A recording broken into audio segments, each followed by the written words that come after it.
जय श्री कृष्णा। मेरे प्यारे सनातनियों, मैं नीलेश जोशी। आप सभी को मेरा प्रणाम।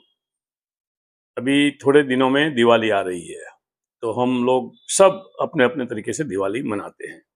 दिवाली मनाना, दिवाली की खुशियां मनाना कोई गलत नहीं है, मनानी चाहिए, क्योंकि भगवान रामचंद्र जी ने रावण को मार के सीता मैया को जब ये अयोध्या लेके आए थे, उसकी खुशहाली में दिवाली मनाई जाती है। दूसरी भी वजह है, अच्छा, धनतेरस और चोपड़ा पूजन। जो धनतेरस यानी माँ लक्ष्मी के लिए पूजा की जाती है, चोपड़ा पूजन यानी जो बुक्स होती थी अकाउंट्स की, उसकी पूजा की जाती है। मिठाई बांटी जाती है, गिफ्ट बांटी जाती है, फटाके फोड़े जाते हैं। ये सब बहुत अच्छी बात है, हमारी ट्रेडिशन है। दूसरी बात समझो, ये चौमासो यानी मानसून होता है, इंग्लिश में बोलते हैं, तो बारिश का सीजन होता है। तो बारिश की सीजन की वजह से बहुत बैक्टीरिया फैलते हैं, चारों ओर प्रॉब्लम होता है। तो जो ये फटाके के साथ सल्फर होता है, सल्फर में कीटाणु मारने की बहुत ताकत होती है, तो कीटाणु मर जाते हैं।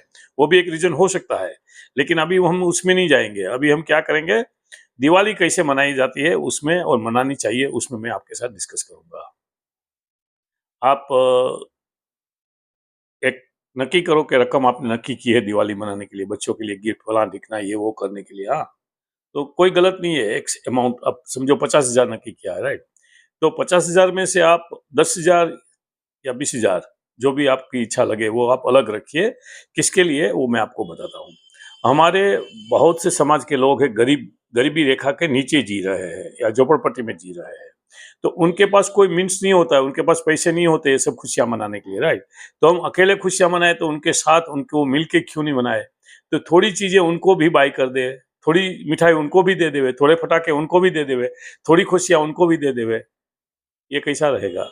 ये मेरे हिसाब से अगर सब करेंगे ना हम, तो हमारा समाज जो बिछड़ा हुआ है ना, वो सब साथ में हो जाएंगे। आज हिंदू हर जगह में जातियों पार्टियों में बटा हुआ है। कोई बोलता है मैं यादव हूँ, कोई बोलता है मैं ब्राह्मण हूँ, कोई बोलता है मैं क्षत्रिय हूँ। हम सबको एक ही बात याद रखनी है कि हम हिंदू है। और इधर योगी जी महाराज की बात याद रखनी है कि बटोगे तो कटोगे, एक रहोगे तो नेक रहोगे, सशक्त होंगे तो ही सलामत रहोगे। ये सब बातें याद रख के आपको सबको एक रहना ही है, एक साथ चलना है, एक दूसरे का ख्याल रखने का है। तो ये बात हो गई। दूसरी बात ये है कि उनके बच्चों का जो स्कूलिंग का होता है, तो स्कूलिंग का 1 2 5 साल के लिए, जितने साल के लिए, बहुत इतना खर्चा तो नहीं आता है गवर्नमेंट स्कूल में। आप वो करिए, उनको किताबें अच्छी ले दीजिए, वो बेचारे ले नहीं सकते हैं। हाँ, उनको अच्छे कपड़े या यूनिफॉर्म की जो व्यवस्था होती है वो करके दीजिए आप। दूसरा एक महत्व का अंग है हमारे समाज का, विधवाएं। छोटी कभी बेना छोटी उम्र में शादी हो जाती है, विधवा हो जाती है, तो विधवा का जीवन बहुत खराब रहता है, उनको कोई वो सम्मान नहीं मिलता है। तो उसको पुनर्विवाह करवा दीजिए, उनको बसा दीजिए फिर से। तो ये भी एक बहुत अनुकरणीय कार्य है। एक फिल्म में मेरे ख्याल से अमिताभ बच्चन ने अपने बेटे की पत्नी, जो रानी मुखर्जी थी, उसका एक दूसरे एक्टर से शादी करवा दी थी। तो बहुत अनुकरणीय कार्य था ये, मुझे बहुत अच्छा लगा। इसे सर समाज में होना चाहिए। ये देखो, एक एग्जांपल देता हूँ। हमारे रिश्तेदार है, मेरे छोटे भाई के ससुर है। उसने क्या किया, उसका बड़ा बेटा, नहीं सॉरी, छोटा बेटा कैंसर में मृत्यु हो गई उसकी। तो उसकी पत्नी थी, और उसका मिडल वाला बच्चा यानी जो मझला भाई था, वो लंदन में रहता था। उसकी बीवी उसको छोड़ के निकल गई, डिवोर्स हो गया। तो ये मेरे भाई के ससुर ने क्या किया, छोटे बेटे की वाइफ को पूछा, उसका एक बच्चा भी था, और बड़े बेटे को भी मनाया, दोनों की शादी करवा दी। 2 घर बस गए, 2 घर बिगड़ने वाले थे, 2 घर बस गए। तो ये बहुत अनुकरणीय कार्य है। ऐसे कुछ भी कार्य करते रहना चाहिए। हाँ, और सबसे मोस्ट इम्पोर्टेंट चीज जो मेरे लिए है आज की तारीख में, जो समाज में अभी समझो असलामती बहुत हो रही है। इधर किसी को पकड़ के गले में छुरी मार दी जाती है, किसी को और घर के अंदर खींच के 30 गोलियां मारी दी जाती है। ये क्यों किया जाता है मालूम है? क्योंकि हम कमजोर है, हम यूनाइटेड नहीं है। तो लीगली जो भी अलाउ है, वो वेपन रखिए आपके पास, अपने आप को सशक्त बनाइए। कराटे की या ऐसी कोई तालीम लीजिए, या एकलवीर योजना में आपके 2 5 बच्चे लोग जो है उसको जमा करवा दीजिए, ताकि वो तालीम लेके आ जाए, तो कल मुसीबत आन पड़े, ऐसी पोजीशन आ जाए, तो आपके परिवार की रक्षा कर सके। क्योंकि देखो, हमारे देवी देवता सब, जितने भी देवी देवता के आप पिक्चर देखोगे ना, मंदिर में या मूर्तियों में देखोगे किधर, तो सबके हाथ में शस्त्र है। आभूषण है कि नहीं है? पूरे वो जो जमाने में तो कम कपड़े पहनते थे, बराबर है, लेकिन शस्त्र सबके पास है। शस्त्र कभी नहीं छोड़ा। तो शस्त्र रहेंगे तो सलामत रहेंगे। और शास्त्र का ज्ञान नहीं होगा तो धर्म नाश हो जाएगा।